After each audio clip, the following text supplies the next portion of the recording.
Aujourd'hui, nous allons voir toutes les techniques de Neji Hyuga, un détenteur du Byakugan, Dojutsu héréditaire du clan Hyuga et Otsutsuki. Dans le manga, on ne voit jamais Neji utiliser une nature de chakra. Apparemment, il avait des affinités avec le Doton, le Katon et le Suiton. C'est dommage, moi j'aurais bien voulu voir un tourbillon divin enflammé.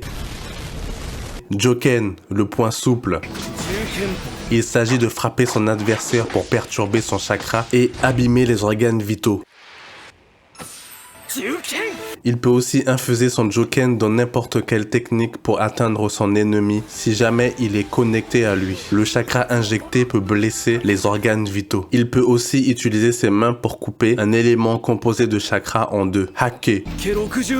Les 64 points du Hake. Une technique qu'il a maîtrisée juste en observant la famille principale. Neji frappe son adversaire avec ses doigts pour bloquer ses points de Tenketsu. Résultat, son adversaire ne peut plus utiliser de chakra. À chaque fois que Neji touche sa cible, il accroît grandement sa vitesse. Il commence par 2 frappes consécutives, 4 frappes consécutives, 8 frappes consécutives, 16 frappes consécutives pour finir à 30 frappes consécutives. C'est-à-dire en quelques secondes, il t'a touché 30 fois. Incroyable.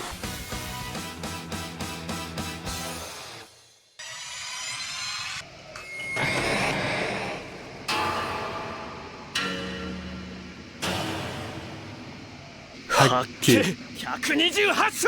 Les 128 points du Hake. Neji touche son adversaire 128 fois. Sa vitesse est 2 fois supérieure à celle des 64 points du Hake. Et le symbole du Hake est 2 fois plus grand. C'est le symbole qui définit son champ d'action. Hake Kyujo, la paume du Hake. Neji cible son adversaire et lui envoie du chakra grâce à la paume de sa main et de l'air comprimé. Une technique qui peut aussi endommager les organes vitaux. Elle est utilisable à courte et moyenne portée. C'était un petit peu la faiblesse de Neji quand il était un peu plus jeune, mais là, il peut attaquer à mi-distance et c'est beaucoup mieux. Hake Hazanugeki, briseur de roc du Hake, une attaque bien plus puissante que la paume du Hake. L'utilisateur frappe son adversaire avec un puissant flux de chakra. Juken, Tekentunchi, aiguille des points de pression. Grâce à cette technique, il peut se connecter au chakra de son adversaire ou de la technique et du coup, il peut perturber le flux. Jukenho Ishigekishin, soufflage de corps. Grâce à cette technique, il peut expulser le chakra de tout son corps pour se libérer d'une étreinte. Hake Kyoeikisho, mur de paume du Hake. Pendant la Grande Guerre, il l'utilise en duo avec Hinata, mais cette technique peut aussi s'utiliser avec les 2 mains pour envoyer une paume du Hake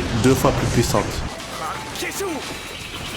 Kaiten, le tourbillon divin. Il libère une grande quantité de chakra autour de lui, ce qui forme une sphère pour se défendre ou attaquer. On peut appeler ça une technique de contre. Regardez-moi ça, ce tourbillon dans les airs là, c'est juste ouf. Je vous le remets une deuxième fois. Quand il était jeune, qu'est-ce que je l'adorais, Neji. Il avait un style, un flow, des techniques, une carrure, une prestance incroyable. Akeisho Dai Kaiten, tourbillon divin géant du Hake. C'est la même technique mais 2 fois plus grande et bien plus efficace pour l'attaque. Neji maîtrise le taijutsu du clan Hyuga qui lui permet de perturber le chakra, de bloquer le flux de chakra et d'abîmer les organes internes. S'il arrive à atteindre ton cœur, c'est fini pour toi. Il peut même infliger des dégâts juste en t'effleurant. Le Byakugan lui permet à peu près de voir à 360 degrés. Je dis à peu près car il possède un angle mort. Il peut voir à travers la matière, voir la couleur du chakra pour déterminer quelle capacité est utilisée. Il a aussi la capacité de voir le système circulatoire du chakra et les 361 Tenketsu. Le Byakugan permet aussi de voir sur plusieurs kilomètres. La distance varie selon l'utilisateur et le niveau de maîtrise. À la fin de sa vie, il faisait 1m72 pour 52 kg. Il était plutôt fit, hein, le garçon. Hein.